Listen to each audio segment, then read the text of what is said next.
All right, friends, welcome. It's Steve Grumbine with Real Progressives. Tonight, going across the pond over to the UK, where I will be bringing on my friend, Patricia Pino.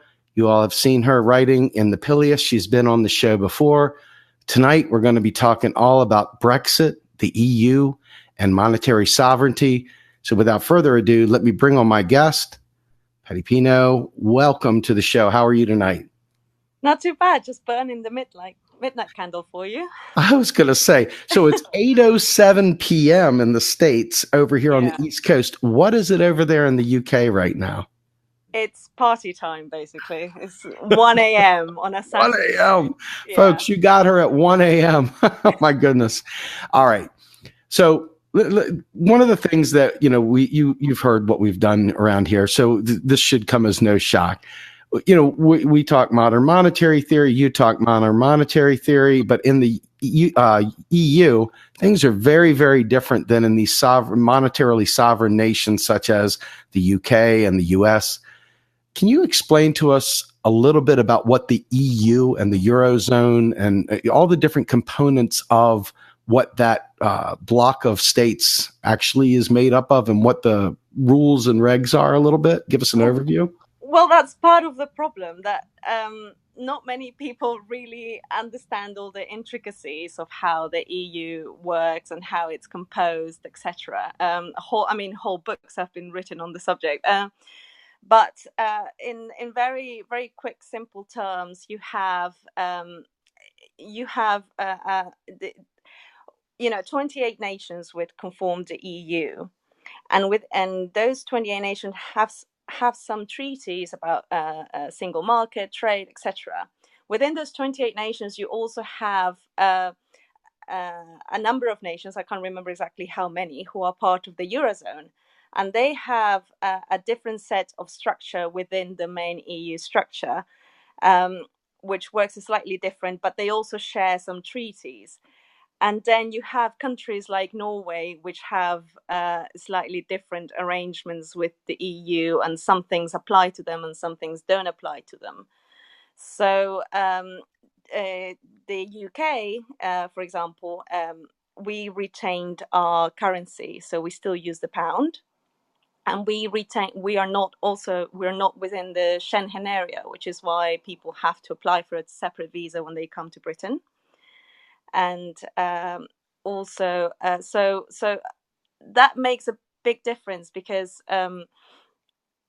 having kept control over our currency, it means that some things, for example, the EU, as one of the regulations that is very much criticized, and which is in the Maastricht Treaty, is about restricting the 3% deficit, and that's what we've been hearing a lot about Italy and Greece, etc.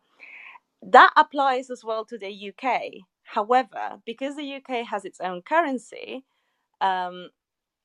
all the EU can basically do is ask politely that we put our deficit down and ask us for a plan as to how we're going to put a deficit down. But it's not as easy for them to enforce those rules in the UK as it is to enforce them in countries like Italy and Greece. So it is a big, complicated mess, and a lot of the instability and a lot of the pain that is being caused at the moment in the UK is because people are in disagreement as to what the treaties actually mean.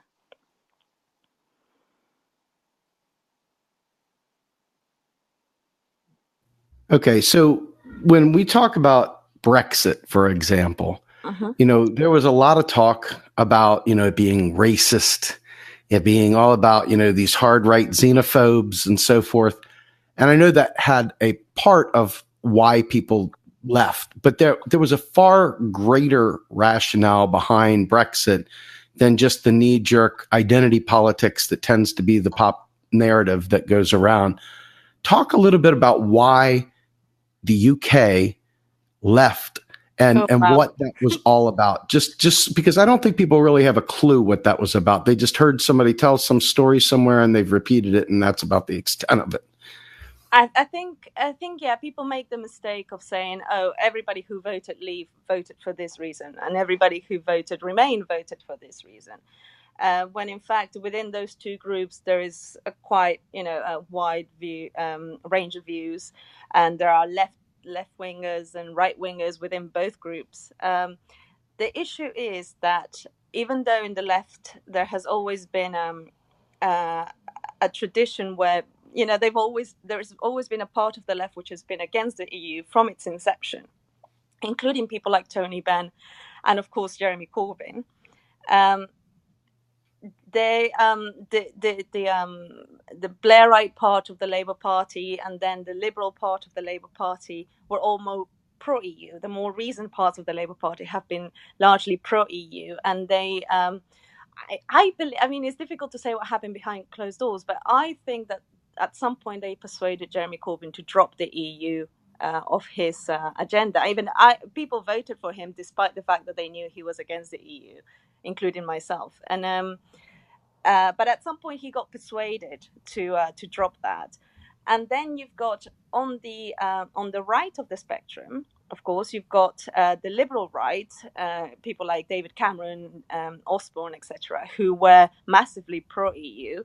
And then you have the xenophobic and the racist parts of the right wing, what you would call populist parts of the right wing spectrum, and you have people like Nigel Farage, who tried to divide society and use that as a means who always was campaigning against the EU on the basis of primarily immigration. And so you have those two camps, and the issue is that during the referendum campaign, the left was pretty much entirely absent from the media. The media did not pay attention to the debate that was going on in the left, even though it was happening, because I was involved in it, especially on social media. All they focused on was Farage against, the likes of David Cameron. So all they focused on was the debate that the two sections of the right were having.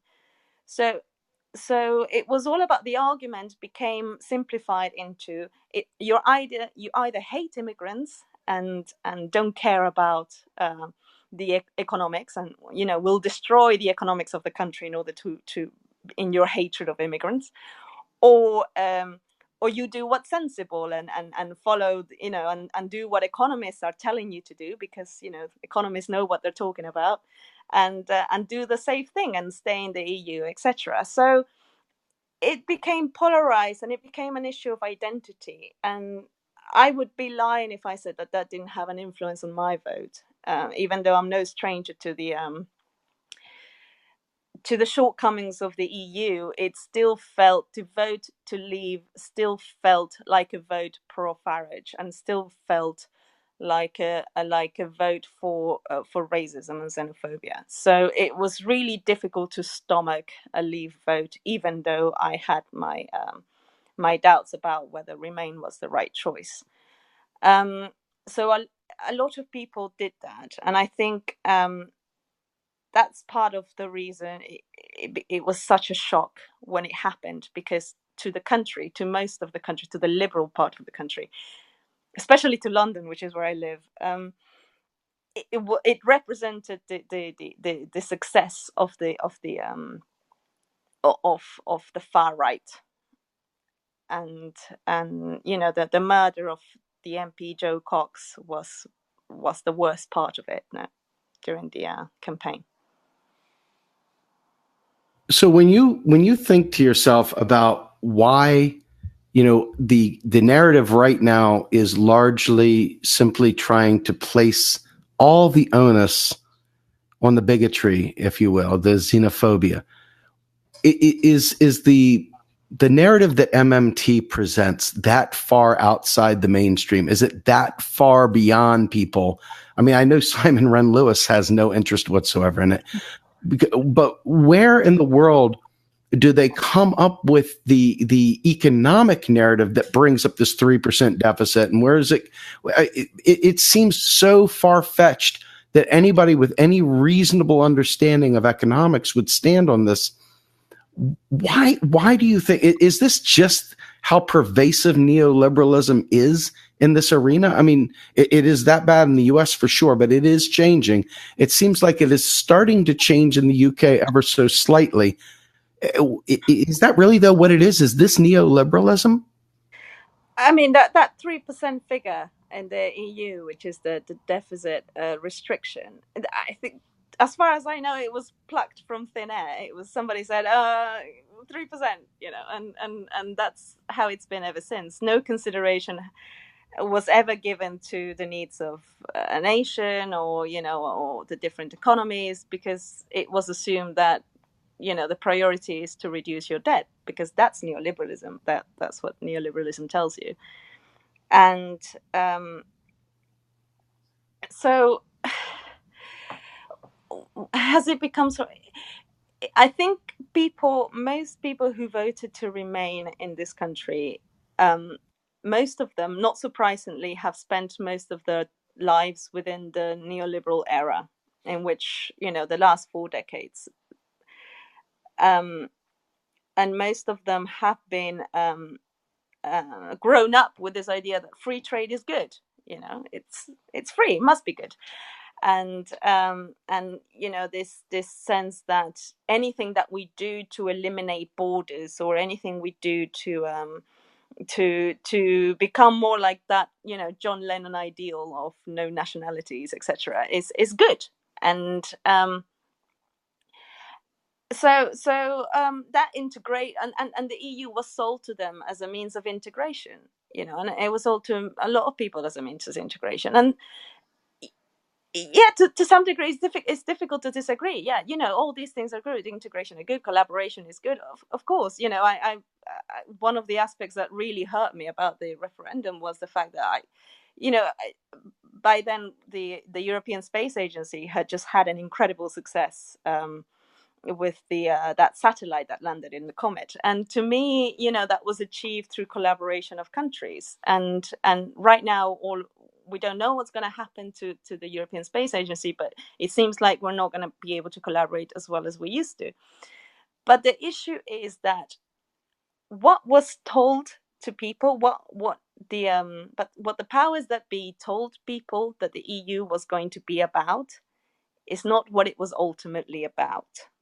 I think they were sold this image of integration and collaboration, when actually what they wanted to do was remove power, accountable power from governments, separate the power, how do you call it, so in the EU you have this really interesting thing, where in a country like Italy you have the national government, who supposedly control fiscal policy. And then you have the ECB and the European Commission, who restrict or put certain rules which restricts the laws of Italy. However, when things go wrong in Italy, we are expected to hold the Italian government to account. But the Italian government is rightly pointing to the limitations that it has at European level. And then you have the situation where you don't know who is to blame, and you end up, and then that makes it very easy to just make things, you don't have anybody who's fully accountable for anything. And that's a problem, because it makes it very easy for outsiders or external influences to then dictate policy at European level, or influence policy at European level, like we had with TTIP and Greece, and at the same time, this all happens behind the scenes, and nobody really understands what the relationship is between the European Central Bank and national governments, or how we are supposed, or the level of responsibility that each of them have over the well-being of a particular country. I watch your postings, and some of the things that jump out at me, it's quite obvious that there's an incredible amount of baloney really just spread around amongst the economists, if you want to call them economists. I call them clerics or mystics, But these folks out there that I see coming from the UK, there's no one actually preaching anything useful. There's no one when I read the stuff that gives me any real hope. Who amongst the thought leaders in the UK and the eurozone countries, et cetera, are there any economists out there that are speaking common sense, or are they all wrapped up in the same nonsensical charade that seems to be the common narrative? Is there anyone fighting the narrative at all other than the MMTers? No, that's the sad reality. And even, I mean, Richard Murphy, for example, he's become an MMTer and a very good one over time, and he's now, you know, one of the leading voices on it. But he's still, as far as I know, he's still very much pro Remain, and he doesn't challenge at least I haven't seen it. Perhaps it's happened, but he hasn't challenged the narrative that's come from, you know, from the other orthodox economists saying that, oh, you know, when the UK leaves, it's going to be Armageddon and everybody's going to die. And for example, one of the things that they've been saying is that that after the as soon as the UK leaves, that's going to bring GDP down, presumably because, you know, exports will collapse and we won't be able to trade with anybody, and therefore growth will fall, and that means that we'd be poorer, and therefore we won't be able to raise taxes to have public services, and therefore, you know, the NHS will collapse, etc. And this narrative has been, I mean, it was quite prevalent. David Cameron and Osborne often used it, but now we also see it from Lib Dems, from Liberals, but also within Labour, of Blairites, etc. They hold on to that narrative. And when you try to say, well, no, I'm not going to say that everything's going to be okay and rosy, because that largely depends on our government, and unfortunately we have a rubbish government at the moment. But there's nobody out there that says it's really up to us. And the only person actually that came close to saying that was actually Jeremy Corbyn in one of his speeches recently, where he said that, you know, you shouldn't believe the people that say it's going to be doom and gloom, and you shouldn't believe the people that promise, you know, that offer the promised land either. It's going to be somewhere in between, and it's really up to us. But there's really no. I mean, Steve Keen understands the issues with the EU and understands a lot of what's going on. And yes, he's vocal. Yes, he's vocal about it. I was going to be unfair. No, he's very vocal about it. I wish he was more prominent, or he was, you know, in the media, in the mainstream media, talking more about it. But he's one of the few voices that really does, you know, fight the other corner on that. Okay, very good. So we had Steve Keen and Warren Mosler on here a few weeks back, kind of duking it out over trade and the effects of trade on different countries, and debt that, you know, comes as a result of that, and then the central banking transfers of money between, you know, trade partners, et cetera. And that was quite an interesting discussion, to say the very least. All right, so let's look now a little bit at your current situation with the publication you were with.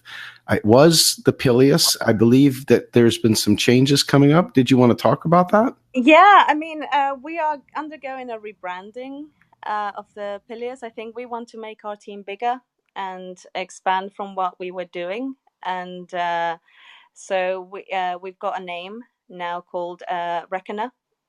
We are still setting up the website, and we've got a Twitter account.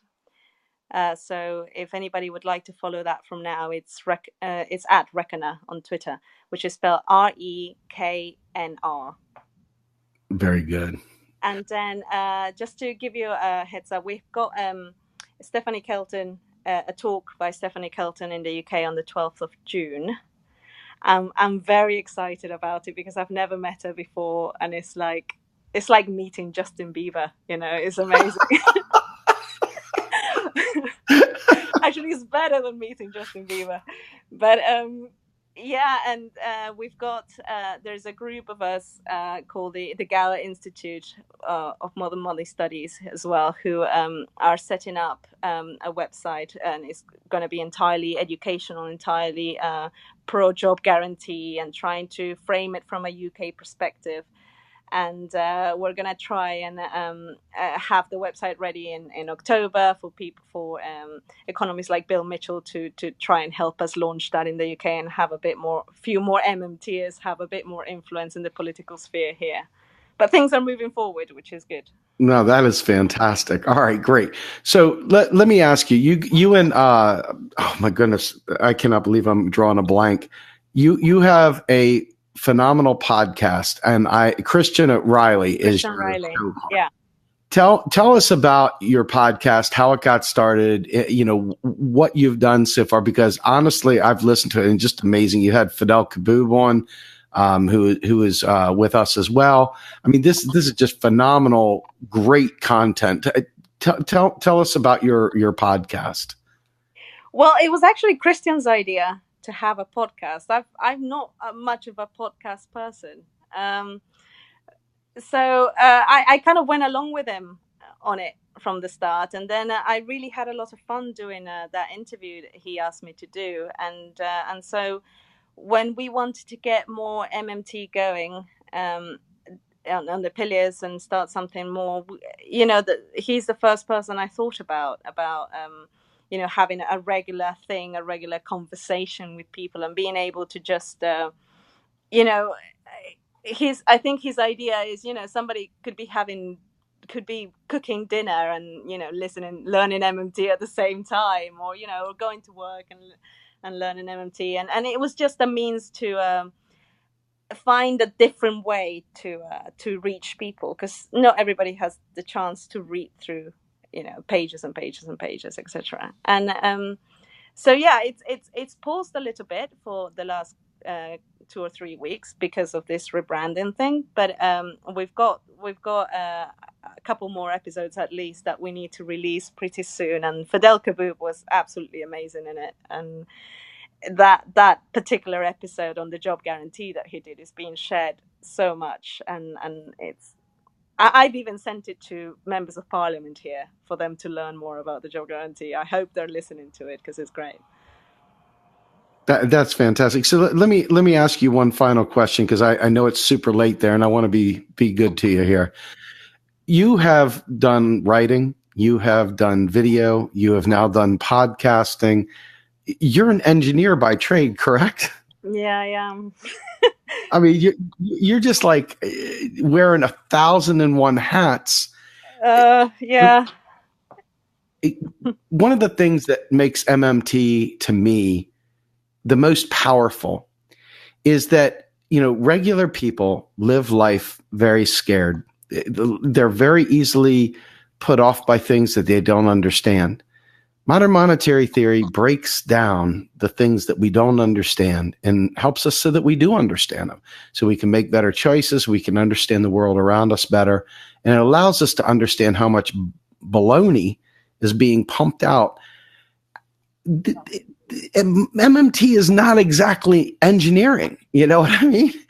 How did you end up learning MMT? I mean, it makes great. An awful lot of sense. It makes a lot more sense than any other version of economics, so to speak, that I've come across. And as an engineer, I'm not. I like things making sense, and I'm not. I guess one thing I had going for me was that I'm not a stranger to getting down with the equations and actually understanding from first principles something. That's part of my job. So I imagine, to people who don't do that for a living, people who don't do much technical stuff for a living, that might, they might be a bit more rusty on that regard, or might be is asking more of them to sit down and actually look through that in detail. But I think it helped me learn through the economics to do that. But I read a lot of the stuff that other economists orthodox economists do. I read a model that Simon Wren-Lewis sent me, sent a few MMTers, and it just shocked me. It shocked me how how can you get things wrong at such basic level? How can somebody how can people who have degrees and PhDs and who have positions of influence and power within our governments make such fundamental mistakes of not stating assumptions, not logic issues, or recurrent equation issues? And it's baffling. And I know that if I showed that to any of my colleagues or any other physicists that I know, they would react the same way. So I think there are a lot of, it's no surprise, and there are a lot of engineers, a lot of people from technical backgrounds, software designers, that have become MNTers because of that same approach, that you get from a technical profession. That's great. From my perspective, right, I have an MBA. So it was really freaking hard for me to unlearn all the garbage that I did learn, and then have to also get rid of all the conservative nonsense that had been pumped into my head for my whole life. So when I was hearing people talk about MMT, I was just like, what? Get out of here. I was a gold bug. I was what I call now a LOL libertarian, the whole gold bug nonsense, and just kept talking about how it's going to collapse. It's this, it's that, blah, blah, blah, blah, blah. And here I am now looking back, and all I can think of is I've got to redeem the time. I've done so much damage in my life saying stupid things. Let's fix it. Let's fix it.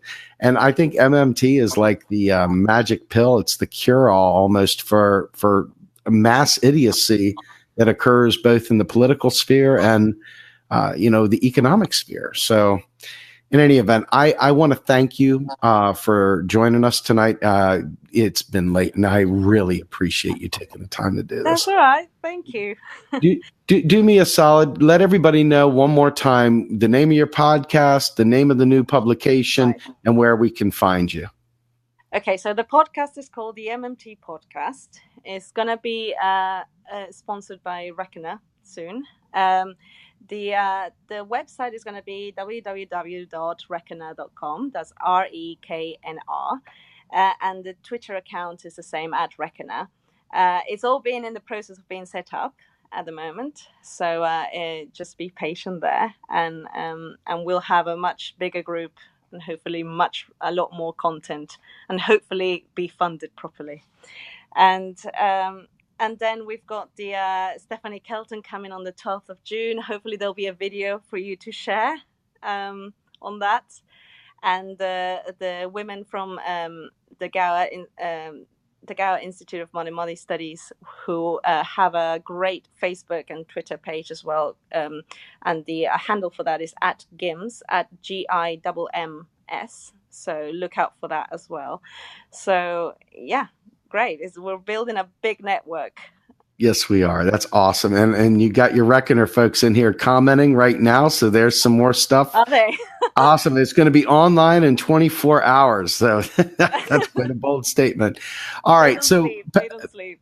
Patty, thank you so much for joining us. I really appreciate it. I always feel guilty. We had Brett Scott on a while back, and I just, you could see his eyes. They were so tired. Oh, really? It was like, I'm fine. thank you having for doing it. I'm not going to bed for a few hours. Don't worry about it. Well, get your drink on, enjoy your night, and I will talk to you very, very soon. We've got unfinished business, and I will talk to you soon. Okay, thanks. Thank you very much. Thank you, everyone, for joining us. We'll talk soon. Have a great night. Thanks. Bye.